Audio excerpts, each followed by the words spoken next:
தொகுதி மக்கள் எல்லாரும் வெள்ளத்துல புயல்ல பாதிச்சப்போ தண்ணியில மிதந்தப்போ யாருமே வரல, ஒருத்தம் வரல.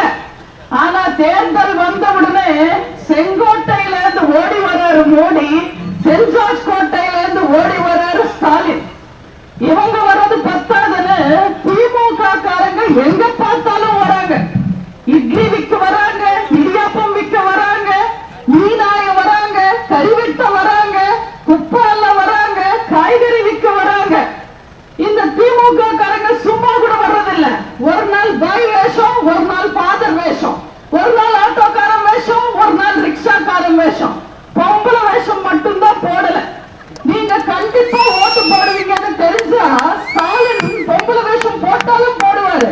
என்ன பிக்க கைக்கிட்டு தவறி வச்சுக்கணும், அவ்வளவுதான்.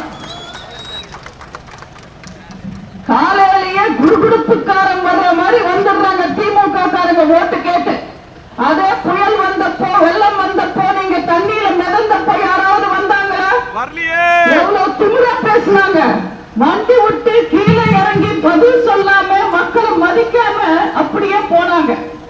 ஆனா அதிமுக காரங்க உங்களை தேடி வந்து வீட்டுக்கு வந்து ஆட்சியில என்ன இல்லைன்னாலும் மக்களுக்கு என்ன தேவைன்னு உதவுனாங்க.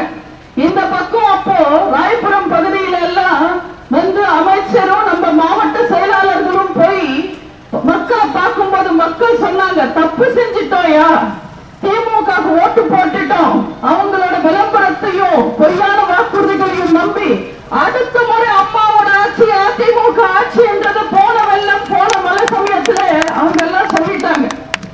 இங்க எத்தனை புயல் வந்திருக்கு, இந்த சென்னை எத்தனை புயலை பார்த்திருக்கு. தானே புயல், வார்தா புயல் 100 சென்டிமீட்டர் மழை பெஞ்சது. ஆனா இந்த முறை மோசமா தண்ணி தேங்குற அளவுக்கு எப்பயாவது தண்ணி தேங்கி இருக்கா? கொடிய கொரோனா வந்து கவுத்து போட்டாலும் உங்களை பத்திரமா பார்த்துக்கிட்டு வந்தானே. அம்மாவோட ஆட்சி உங்களுக்கு எவ்வளவு உதவி செஞ்சாங்க.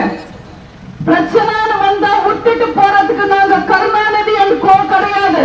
உசுரே போனாலும் மக்கள் கூட இருப்போம். ஏன்னா மக்களால் நான், மக்களுக்காகவே நான் வாழ்ந்தவங்க அம்மா. அந்த அம்மாவோட வழியில் வந்தவங்க நாங்க.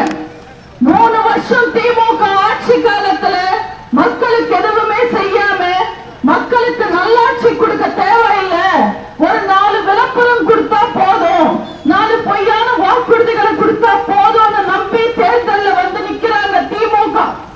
மக்கள் நீங்க முட்டாளன்னு நினைச்சுக்கிட்டு திமுக நடந்துக்கிறாங்க.